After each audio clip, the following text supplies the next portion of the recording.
마르코 복음 12장. 예수님께서 그들에게 비유를 들어 말씀하기 시작하셨다. 어떤 사람이 포도밭을 일구어 울타리를 둘러치고 포도학을 파고 탑을 세웠다.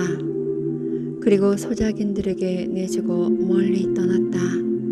포도철이 되자 그는 소작인들에게 종 하나를 보내어 소작인들에게서 포도밭 소출에 얼마를 받아오라고 하였다. 그런데 소작인들은 그를 붙잡아 매질하고서는 빈손으로 돌려보냈다. 주인이 그들에게 다시 다른 종을 보냈지만 그들은 그 종의 머리를 쳐서 상처를 입히고 모욕하였다. 그리고 주인이 또 다른 종을 보냈더니 그 종을 죽여버렸다. 그 뒤에 또 많은 종을 보냈지만 도로는 매질하고 도로는 죽여버렸다.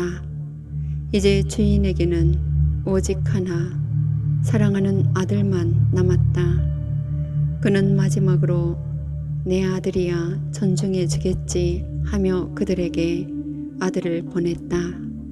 그러나 소작인들은 저자가 상속자다. 자, 저자를 죽여버리자. 그러면 이 상속재산이 우리 차지가 될 것이다 하고 저희끼리 말하면서 그를 붙잡아 죽이고는 포도밭 밖으로 던져버렸다. 그러니 포도밭 주인은 어떻게 하겠느냐? 그는 돌아와 그 소작인들을 없애버리고 포도밭을 다른 이들에게 줄 것이다. 너희는 이 성경 말씀을 읽어본 적이 없느냐? 집 짓는 이들이 내버린 돌, 그 돌이 모퉁이의 머릿돌이 되었네. 이는 주님께서 이루신 일, 우리 눈에 놀랍기만 하네. 그들은 예수님께서 자기들을 두고 이 비유를 말씀하신 것을 알아차리고 그분을 붙잡으려고 하였으나 군중이 두려워 그분을 그대로 두고 떠나갔다. 그 뒤에 그들은 예수님께 말로 올무를 씌우려고 바리사이들과 헤로데 당원 몇 사람을 보냈다. 그들이 와서 예수님께 말하였다. 스승님, 저희는 스승님께서 진실하시고 아무도 꺼리지 않으시는 분이라는 것을 압니다. 과연 스승님은 사람을 그 신분에 따라 판단하지 않으시고 하느님의 길을 참되게 가르치십니다. 그런데 황제에게 세금을 내는 것이 합당합니까? 합당하지 않습니까? 바쳐야 합니까? 바치지 말아야 합니까? 예수님께서는 그들의 위선을 아시고 그들에게 말씀하셨다. 너희는 어찌하여 나를 시험하느냐? 데나리온 한 잎을 가져다 보여다오. 그들이 그것을 가져오자 예수님께서 이 처상과 글자가 누구의 것이냐 하고 물으셨다.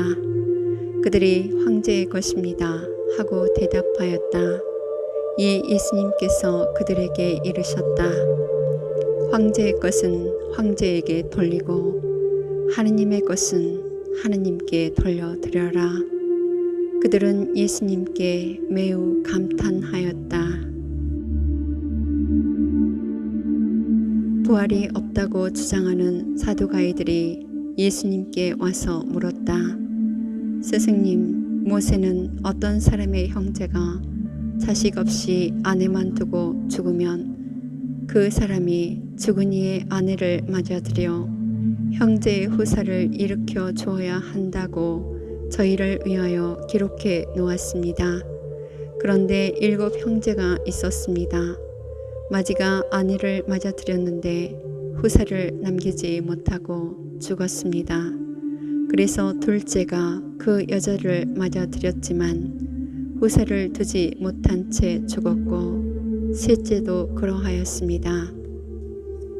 이렇게 7 모두 후사를 남기지 못하였습니다. 맨 마지막으로 그 부인도 죽었습니다. 그러면 그들이 다시 살아나는 부활 때 그 여자는 그들 가운데 누구의 아내가 되겠습니까?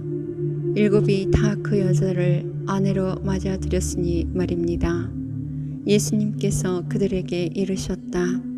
너희가 성경도 모르고 하느님의 능력도 모르니까 그렇게 잘못 생각하는 것이 아니냐. 사람들이 죽은 이들 가운데에서 다시 살아날 때에는 장가드는 일도 시집가는 일도 없이 하늘에 있는 천사들과 같아진다. 그리고 죽은 이들이 되살아난다는 사실에 관해서는 모세의 책에 있는 떨기나무 대목에서 하느님께서 모세에게 어떻게 말씀하셨는지 읽어보지 않았느냐. 나는 아브라함의 하느님, 이삭의 하느님, 야곱의 하느님이다 하고 말씀하셨다. 그분께서는 죽은 이들의 하느님이 아니라 산 이들의 하느님이시다. 너희는 크게 잘못 생각하는 것이다.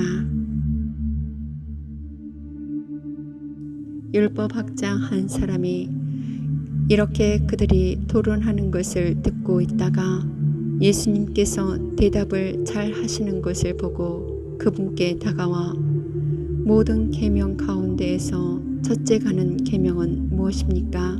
하고 물었다. 예수님께서 대답하셨다. 첫째는 이것이다. 이스라엘아 들어라. 주 우리 하느님은 한 분이신 주님이시다.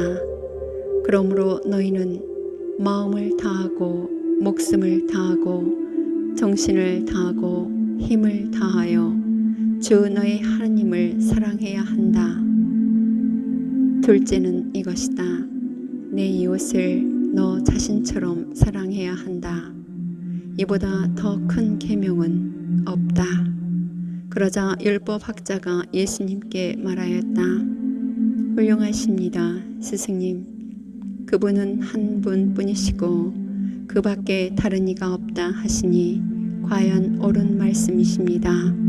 또 마음을 다하고 생각을 다하고 힘을 다하여 그분을 사랑하는 것과 이웃을 자기 자신처럼 사랑하는 것이 모든 번제물과 희생제물보다 낫습니다. 예수님께서는 그가 슬기롭게 대답하는 것을 보시고 그에게 너는 하느님의 나라에서 멀리 있지 않다 하고 이르셨다. 그 뒤에는 어느 누구도 감히 그분께 묻지 못하였다. 예수님께서는 성전에서 가르치시며 말씀하셨다. 어찌하여 율법학자들은 메시아가 다윗의 자손이라고 말하느냐.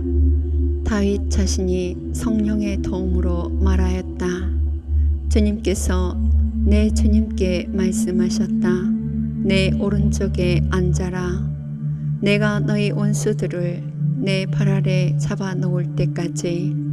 이렇듯 다윗 스스로 메시아를 주님이라고 말하는데 어떻게 메시아가 다윗의 자손이 되느냐. 많은 군중이 예수님의 말씀을 기쁘게 들었다. 예수님께서는 가르치시면서 이렇게 이르셨다. 율법학자들을 조심하여라. 그들은 긴 겉옷을 입고 나다니며 장터에서 인사받기를 즐기고 회당에서는 높은 자리를, 잔치 때에는 윗자리를 즐긴다. 그들은 과부들의 가산을 등쳐 먹으면서 남에게 보이려고 기도는 길게 한다. 이러한 자들은 더 엄중히 단죄를 받을 것이다. 예수님께서 헌금함 맞은쪽에 앉으시어 사람들이 헌금함에 돈을 넣는 모습을 보고 계셨다. 많은 부자들이 큰 돈을 넣었다.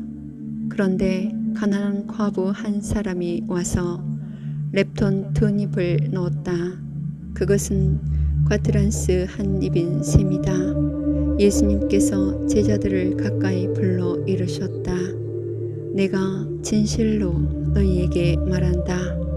저 가난한 과부가 헌금함에 돈을 넣은 다른 모든 사람보다 더 많이 넣었다. 저들은 모두 풍족한 데에서 얼마씩 넣었지만 저 과부는 궁핍한 가운데에서 가진 것을 곧 생활비를 모두 다 넣었기 때문이다.